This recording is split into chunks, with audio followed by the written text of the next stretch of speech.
So I'm going to continue on a little bit in the vein of setting up a production line. Now, for myself, I don't normally do this standing up because I've got a rule in life: never stand up when you can sit down. Never lay down when you can, or never sit down when you can lay down. Never lay down unless you can sleep. But I'm doing this because of the camera angle, and these are, when it comes to doing a PPC or doing non-conventional reloading, I guess, there are certain things that you don't, there are other ways to seat and other ways and other types of dies and other things, but one of the things that I've got that's larger than most is a belly. One of the things that I've got that's larger than most is an equipment graveyard. And a fumbly finger on this particular piece of brass. Got a little something on it. I'm trying to avoid the equipment graveyard just because now that I got the YouTube channel up, if this is boring, this is all I'm going to do right now is talk a little bit and put these loads together. Using a kind of a, not an archaic method because it still gets used, but this is not the most common method. There's, most people do something, and there are ways, but one of the things that you're going to find is that when you get into wildcatting, or you get into anything out of the ordinary, maybe even getting into the PPC, if you're going to build your own stuff, if you're going to make your own cases, if you're going to turn your own necks, then you've got to make some choices as to what you're going to use. And then later when you're going to shoot, if you get into the whole loading at the range thing, which we're going to show some, short range bench rest is still pretty much won or lost at the range. You talk to short range guys or go watch them on an internet forum and you're going to see them talking about what they did at a certain match, and it is exactly like quarter mile racing, guys. You watch Roadkill and the guys drive Blasphemy down to a circuit and the temperature goes up and the humidity goes up, and then on the next race they drive it somewhere else and they're running a quarter and the track conditions are weird and there's a storm blowing in, or maybe it's dry and cold, or they're constantly tuning. Now that particular race car, the way it's been set up the last few years, you just get in there on a laptop and go dinky dinky dink and you do it with, but these boys are both old school racers, so they know about tuning carbs and they know about jetting and they know about, and a lot of old bench resters are the same way. They know about doing things old school. But we're looking for new guys. We're looking for people to get passionate about accuracy. There's so many things to get passionate. You can get passionate about sawing trees down with your AK. You can get passionate about, you know, who can shoot the fastest or suppressed, or I don't really have a huge, you know, I don't pick on anybody anywhere doing anything. There's all kinds of different things you can do. You can load crooked bullets like I'm doing right now using an unfitted die, because all I'm doing is getting the bullet in there and ramming it down. I could set my seating depth a little deeper, by the way, and straighten these out in case some of you are seeing that a few of them are actually not even in the neck straight. You can see a spin them out and they're actually crooked. But this neck is nowhere near, it's going to be, it's clear down at 22 and it's going to get blown up to 6 mm. But setting up a production line on different types of equipment, again, it kind of ties into my trend, my theme, my thing that I'm talking about. The #1 rule of accuracy, kind of like bracket racing if we use the racing analogy. Bracket racing, you try to make every run the same. You try to hit your bracket. Here, we're trying to make everything the same because we want the bullet to fly through the air the same, every time. We want the vibrations in the gun system to be the same every time for tuning reasons. So completely different in that sense as to what we're trying to accomplish, but we have to figure out a way to come up with production lines or speed or assemblies, yet still maintain a really high level of accuracy. So I find that, you know, for any of you that are interested in branching out beyond factory guns and factory dies and factory performance, and this is a performance that you cannot buy. You can go out right now and buy yourself a Red Eye, Hellcat Red Eye, and have an actual full-blown race car in your yard that will kill you deader than a hammer, because it's badass like that. There are race cars, there are bikes out there right now that you wander out there because you've been riding that hog of yours for 40 years, and you pull out onto the straightaway and roll the throttle on this bad boy, and it doesn't hardly matter what gear you're in, you're going to end up dead. There are race machines out. You can buy horsepower, like I said. You cannot buy accuracy. Accuracy absolutely and specifically must be built. I'm talking about a cartridge that I designed called the 338 McCallum, which we'll shoot in upcoming videos. It's a 338 Lapua, specifically built from the throat out. It's specifically built with one purpose, and that is to throw 300 grain bullets. Not just fast, but into tight little knots, into 1/4 inch. Because as trite as it sounds, you gotta hit the animal. You gotta hit the animal with enough power and in a good enough place to kill it.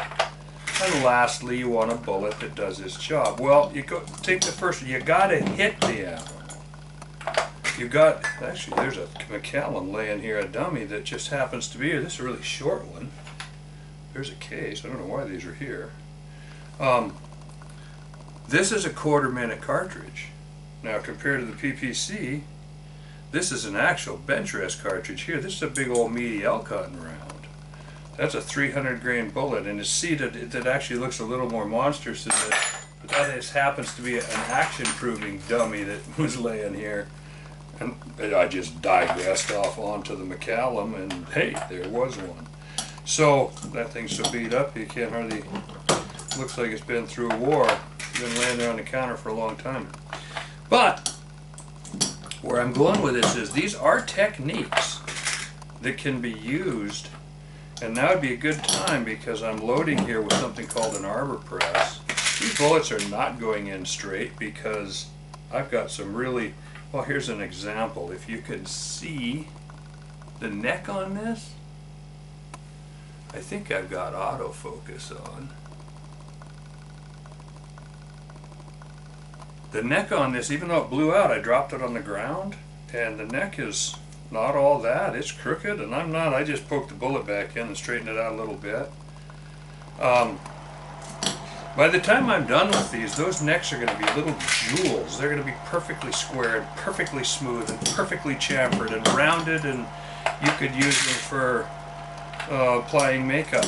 You could use them, I don't know how you apply makeup with a bullet. I guess my wife's got a bullet-shaped makeup container thing. I don't know why I flashed on that. But consistency is the key, and some of the things that a person can learn here about fitting that are inherent to the PPC, take the same thing and bring it across the boards to other platforms like big old hunting guns or tack guns of some sort. I mean, you shoot some kind of like I said before, I don't care what you shoot. I don't care what kind of, you shoot some kind of a competition that requires any kind of thing close to MOA accuracy, then you can gain by getting significantly better than MOA. And so this comes out of the bench rest community. This is a bench rest technique, albeit an old one. This particular technique is from 60s, 70s, 80s.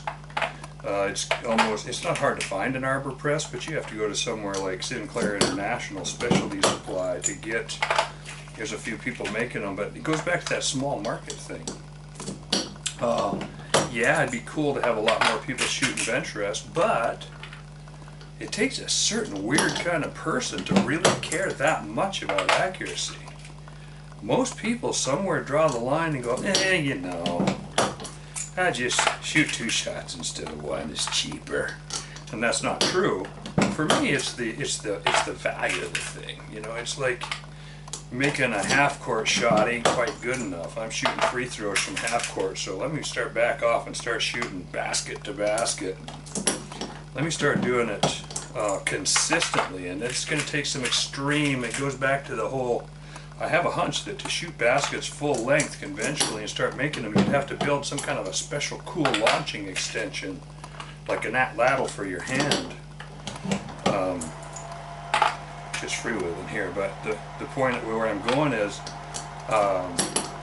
bending the boundaries, specialized techniques. In the case of the PPC, just learning how to do it will give you techniques that will redound across your shooting to where you won't be happy anymore throwing a factory redding die in press and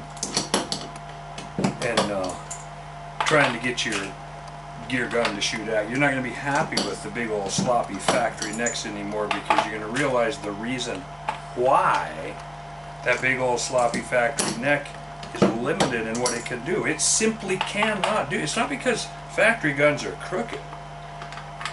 I just yawn when these farts start harping about the good old days when I got a 1971 version of the 7 back when they made it, when Remington could make a gun. No, nobody could make anything back then. They didn't even have NC equipment. Everything was hand fitted. Everything was different. Everything was crap.